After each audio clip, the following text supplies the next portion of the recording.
Assalamu alaikum. Галимҗан Баруди Русиядагы сайлап куелган беренче мөфти, танылган мәгърифәтче, мугаллим, дин һәм җәмәгать эшлеклесе иде. 1857дә туып, 1921дә вафат иткән.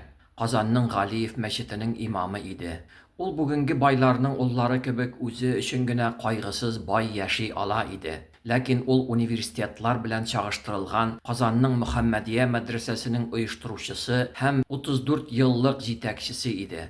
Монда дини вә дөньяви фәннәр бергә укытылган һәм моның өчен ул беренче булып бик күп дәрес китапларын үзе язып бастырган. Бу мәдрәсәдә бик күп танылган шәхесләр укып чыккан һәм укыткан.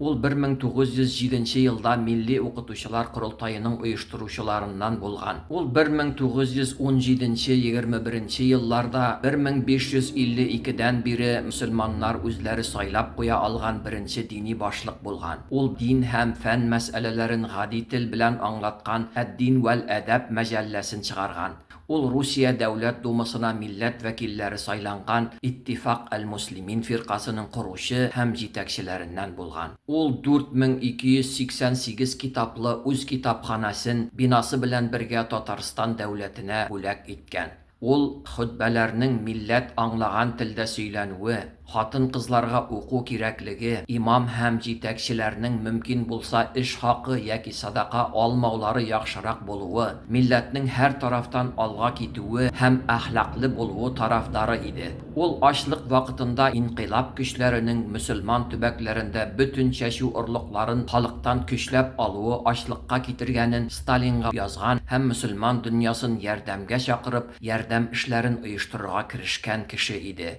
Мөхтәрәм мөфти мисалында без динебезнең яшәү рәвеше булып тормышта милләтнең һәм һәр кешенең мәнфәгатен, бәхетен кайгыртуын күрәбез. Сәясәттә, иҗтимагый тормышта ялганның, оятсызлыкның түгел, әдәп һәм әхлакның урнаштырырга тырышуын күрәбез. Аның бөтен яшәве уку һәм укытудан тора дип язган Юсуф Акчура. Галимҗан хәзрәт Татар дигән Аллаһ кулларын уяндырып, фән һәм белем юлларына юньләндерү кирәклеген аңлыйм һәм моның белән шөгыльләнәм. Бу изге эштә Аллаһ ризасын табып, шуннан бәхеткә ирешәм дигән. Аңа Аллаһ рәхмәт әйләсен.